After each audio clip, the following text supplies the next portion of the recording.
Otak kita ini kasihan, disuruh menghafal yang gak penting untuk dihafal. Makanya kalau saya ngasih kuliah sama mahasiswa, semua kuliah saya hari ini untuk kalian lupakan. Dan nanti kalau ujian harus bisa.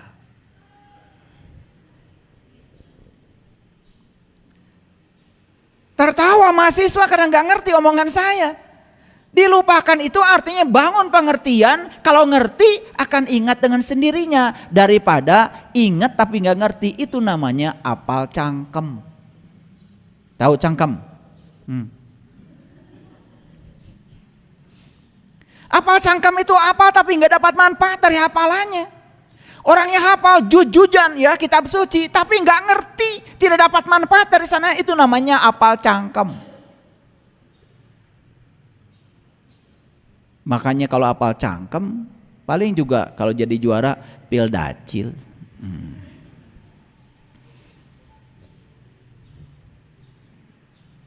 Nah ternyata teratai itu nimpaya. Ini saya tanya Bunda Tuti nih, ini dosen biologi. Mohon maaf Bunda kalau saya salah. Nama genusnya itu adalah tanaman air dari suku Nymphaeaceae. Nama juga huruf Latin. Kita jadi pusing bacanya. Nah bahasa Inggrisnya dikenal water lily. Bahasa Inggrisnya. Nah di Indonesia teratai juga digunakan untuk menyebut ya tanaman genus Nelumbo atau disebut juga lotus. Nah makanya saya menyebut tadi lotus, itu sebetulnya teratai. Jadi pada zaman dulu orang memang sering mencampur adukan antara tanaman Nelumbo seperti seroja dengan genus Nymphaea atau teratai. Jadi bunga teratai ini ya terdapat di permukaan air, ya dia tidak mengapung di permukaan, tidak mengapung di permukaan, sadar nempel di permukaan air. Kelopaknya ada yang merah, ya, ada yang putih, ya, ada yang kuning, dan daunnya berbentuk lingkaran. Kenapa lingkaran? Karena lingkaran adalah lambang kesempurnaan. Dari situ saja kita sudah dapat banyak pelajaran. Apa sih pesan spiritual yang mau saya sampaikan? Ini penting sekali. Tapi mari kita kenali dulu. Jadi teratai ini adalah tanaman yang tumbuh di permukaan air. Dan airnya harus tenang. Betul? Biasanya kan di telaga-telaga, di danau-danau tumbuhnya ya. Di sungai nggak ada. Di sungai nggak ada.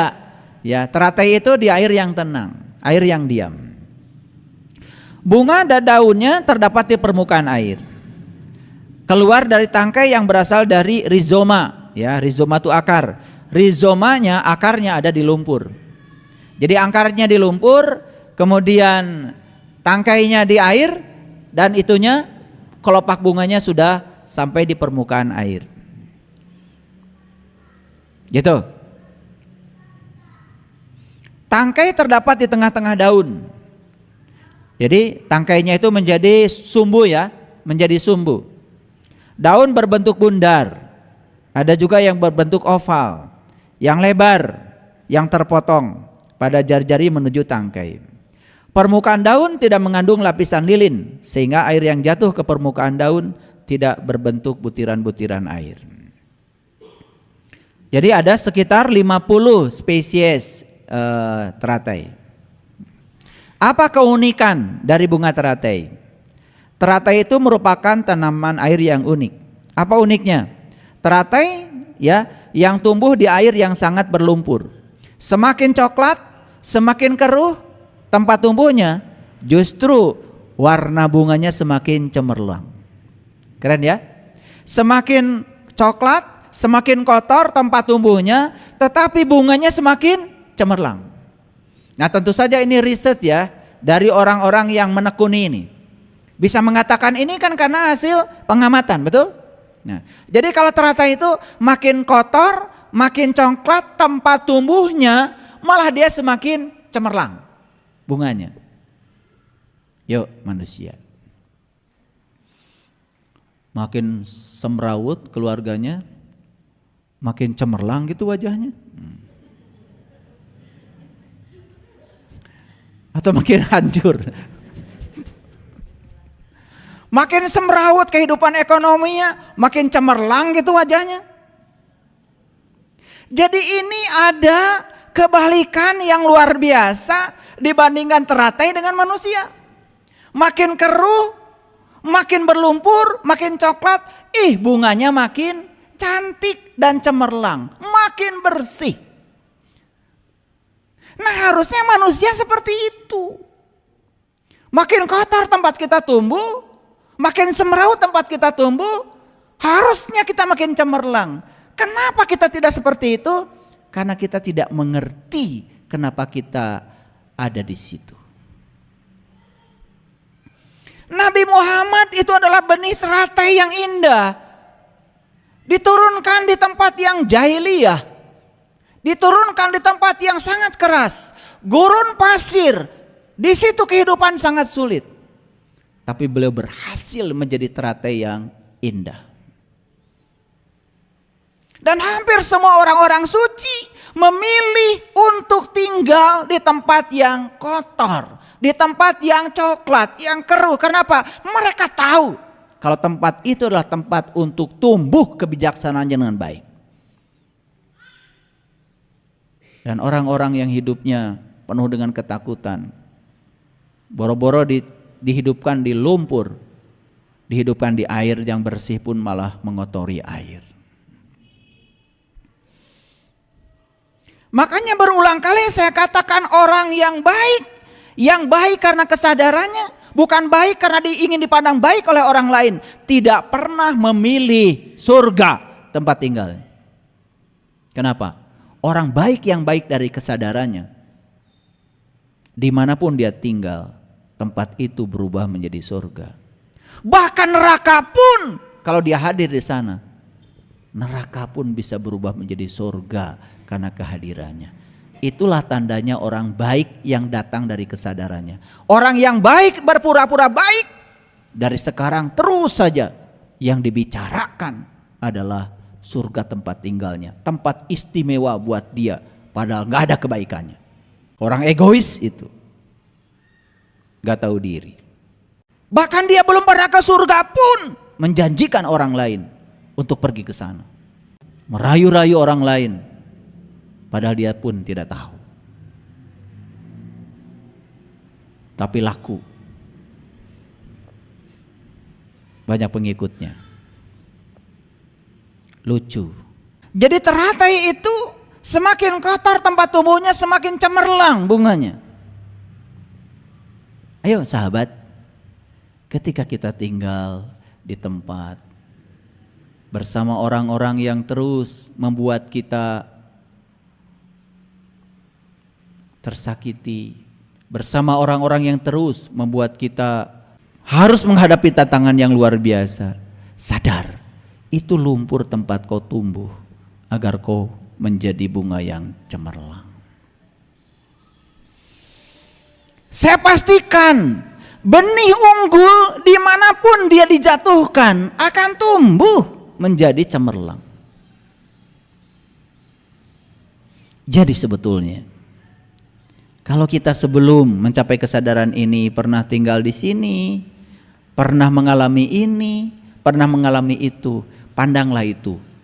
Itu adalah titik awalmu untuk membuat kau tumbuh cemerlang. Jadi dengan sudut pandang yang semacam itu, apa yang salah? Tidak ada yang buruk. Bagi bunga teratai, lumpur sama baiknya dengan air, air sama baiknya dengan udara, udara sama baiknya dengan sinar matahari. Bagi dia semua adalah perjalanan. Saya sering berulang kali mengatakan tidak ada masa lalu yang buruk. Seburuk apapun masa lalu menurut pikiranmu, bukankah masa lalu yang telah berjasa mengantarkan kita ke hari ini, di sini, saat ini, sekarang? Ada yang pernah disakiti oleh pasangannya, ada yang pernah ditipu oleh kerabatnya, ada yang pernah difitnah nama baiknya. lumpur-lumpur tempat kalian mengalami titik awal untuk tumbuh. Gak ada yang salah. Semua baik-baik saja. Itu adalah cinta kasih semesta supaya kalian tumbuh. Belajar sabar, harus ada orang yang tidak sabar supaya tumbuh kesabaran. Belajar baik harus sama orang yang tidak baik supaya tumbuh cinta kasih. Kalian tidak akan pernah sukses belajar baik sama orang baik. Dan kalau kalian mencintai orang baik yang baik pada kalian, biasa. Dan kalau kalian sudah berhasil mencintai orang yang tidak baik padamu, menjengkelkanmu, mensakitimu terus menerus, dan kau bisa mencintainya dan menerima dia apa adanya, kau akan berubah menjadi manusia baik dan istimewa. Jadi sekarang orang-orang yang disebut tidak baik itu lumpur, bukan? Lumpur? Untuk apa? Untuk kau tumbuh. Orang-orang yang menyakitimu itu lumpur, bukan? Lumpur. Untuk apa? Untuk kau tumbuh. Bisnis-bisnismu yang kemudian gagal, hancur semuanya, lumpur, bukan? Lumpur. Untuk membuatmu tumbuh. Sekarang lihatlah semua sebagai lumpur yang subur untuk tumbuhnya kalian, tumbuhnya jiwamu, tumbuh kedewasaanmu, tumbuh kebijaksanaanmu. Itu keren, itu hadiah semesta untuk menyadarkan kalian. Apa yang selama ini kalian lihat? Dikasih judul musibah, dikasih judul ujian, macam-macam judulnya. Kalian sendiri yang bikin judul macam-macam itu. Jadi kalian tuh hidup terlalu banyak bikin judul. Yang bikin judul kamu, yang pusing kamu, yang menderita kamu, udah gitu nyalahin Tuhan. Ketika ditanya sama tetangga, ibu kenapa murung? Saya lagi dapat ujian dari Allah. Kata Allah, emang gue pikirin, emang lu mahasiswa gue? Apa pentingnya Allah ngasih ujian sama kamu? Gak penting. Apalagi Allah ngasih hukuman, gak penting banget. Allah gak pernah ngasih hukuman. Hidup itu cuman mengingatkan kamu supaya kamu tambah baik, gitu aja kok. Sekarang lihatlah lumpur-lumpur yang disiapkan untuk tumbuhnya kita. Saya lihat wajah-wajah ini nih yang sekarang hadir di sini. Wajah-wajah yang berlumpur. Ada yang sudah jadi tangkai. Ada juga yang sudah jadi kelopak, udah belum terbuka kelopaknya. Ada juga yang sudah terbuka kelopaknya dan sudah mendapatkan cahaya. Ada juga. Terus terang aja saya bicara begitu. Karena kelihatan kok semuanya. Ada yang masih di lumpur, ada yang sudah jadi tangkai kecil.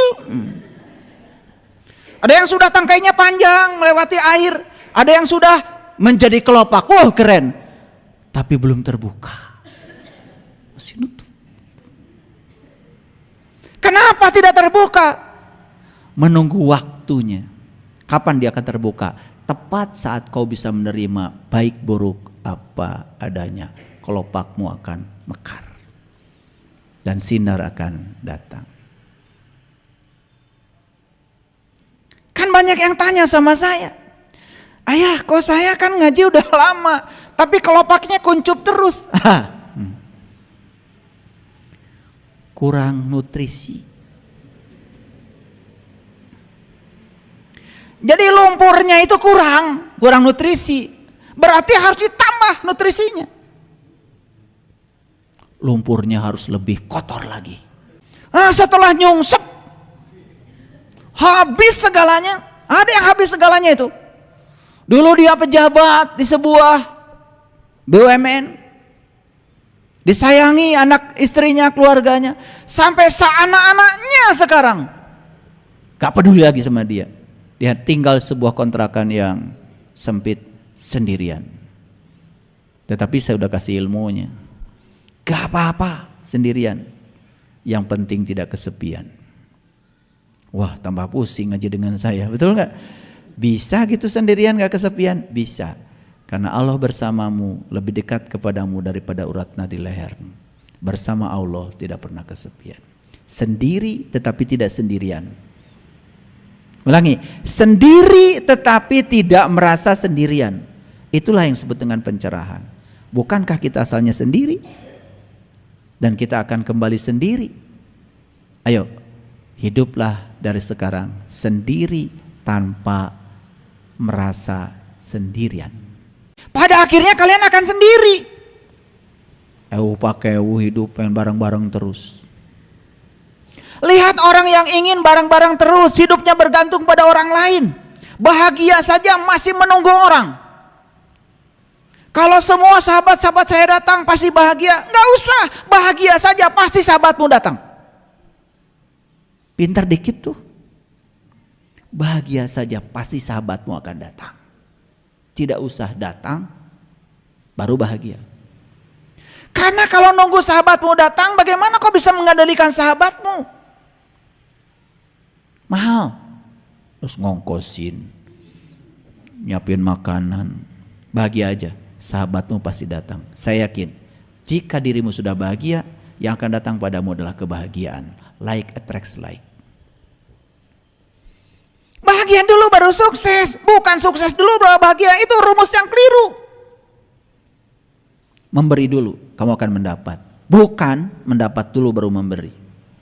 Jadi bunga teratai ini menurut para ahli, putihnya bunga teratai lebih putih. Merahnya bunga teratai lebih merah. Kuningnya bunga teratai lebih kuning. Mudanya, terangnya kelihatan berbeda dibandingkan bunga yang lain. Kenapa? Perjuangan untuk mencapai cahaya itu bunga teratai luar biasa. Harus melewati 3 alam, lumpur, air, baru udara. Luar biasa. Yuk sekarang kalian tanya, dari 3 alam itu sampai mencapai cahaya, kita sekarang ada di mana? Di mana? Di lumpur? Di air? Udah nembus udara? Kalau sudah menembus udara, berarti kau sudah mencapai kekosongan. Nah, orang yang sudah mencapai kekosongan beda. Kosong, gak tahu apa-apa, gak bisa apa-apa, tidak punya apa-apa, bahkan tidak merasa dirinya siapa-siapa. Kosong. Duduk di mana aja gak masalah, tidur di mana aja gak masalah, parkir mobil di mana saja tidak masalah. Lihat orang yang merasa dirinya paling penting, parkir aja pusing. Saya lihat di kampus saya udah mulai sekarang aneh-aneh. Ini parkir pejabat ini, padahal dia nggak pernah datang ke kampus. Tempat parkirnya dihalangin pakai pelang. Ini ketololan itu. Padahal dia juga nggak datang. Itu tempat kalau tidak dikasih pelang, berapa mobil yang bisa parkir di situ? Dia merasa seakan-akan kampusnya punya dirinya. Tolol. Saya masih ingat itu. Saya punya sahabat jadi pejabat. Suatu saat saya diajak naik mobil sama dia. Begitu naik mobil sama dia, di depan sudah banyak Satpol PP, DLL AJR, mobil, motor. Apa-apaan sih, saya bilang. Saya turun lagi. Gantilah mobilnya yang biasa, yang punya kamu mana? Ini mobil saya ini Pak, katanya. Avanza. Itu aja. Avanza itu mobil paling cepat di dunia. Iya. Ya, iya, coba disalip Avanza ada lagi, salip lagi apa lagi. Gak pernah ada yang ngalahin. Sudah naik mobil itu. Saya gak suka. Semua orang di jalan tuh sama pentingnya. Pagi-pagi saya mau ngasih kuliah jam 7. Saya berangkat dari rumah jam 6. Saya juga penting mau ngasih kuliah. Di belakang ada merasa dirinya lebih penting daripada yang lain. Harusnya nggak usah. Semua penting kok. Yang ke pasar penting, yang ke rumah sakit penting, yang bidan penting, yang mau ke jongkok penting, yang mau nganter anak penting. Gak ada tuh Anda yang namanya pejabat kalau gak ada rakyat. Semua penting. Ini orang belum kosong. Kalau sudah kosong harusnya lepaskan semuanya. Menjabat itu tidak akan lama. Dan sahabat saya yang pejabat itu setelah itu tidak pergi lagi kemana-mana pakai nguing-nguing lagi. Dan ternyata periode berikutnya dia diangkat jadi pejabat gratis karena rakyat mencintainya. Ini penting saya bicara sama kalian. Kadang-kadang kita merasa diri kita siapa. Kalau saya duduk di sini saya bukan merasa diri saya siapa. Kalau saya duduk di atas bukan karena saya lebih tinggi daripada kalian, tidak. Saya pengen duduk di bawah. Cuman gak kelihatan sama kamera, itu aja. Dan saya juga tidak penting, karena saya tidak akan bisa bicara kalau tidak ada yang mendengar, betul? Itu. Yang mendengar penting, yang bicara juga penting. Tidak ada yang lebih penting. Jangan menganggap yang ceramah lebih penting daripada yang dengar. Tidak. Mereka ngomong sorangan. Bahkan Tuhan bilang, kamu itu penting bagiku, kata Tuhan. Kenapa? Kalau tidak ada kamu juga tidak ada Tuhan. Jadi Tuhan dengan manusia dan semua makhluk sama pentingnya. Tuhan aja ngajarinnya begitu kok. Tuhan yang maha segalanya tidak merasa dirinya lebih penting. Makanya orang-orang yang sudah bisa berkomunikasi dengan Allah Tuhannya, dia akan bisa mendengar suara itu. Dan Tuhan berkali-kali mengatakan, kamu itu penting bagiku, kata Tuhan. Kalau gak ada kamu, gak ada aku, Tuhan. Pahami kata-kata saya itu, jangan ditelan bulat-bulat. Kunyah-kunyah dulu, nanti kaburayan. Kalau saya ngomong kunyah-kunyah dulu.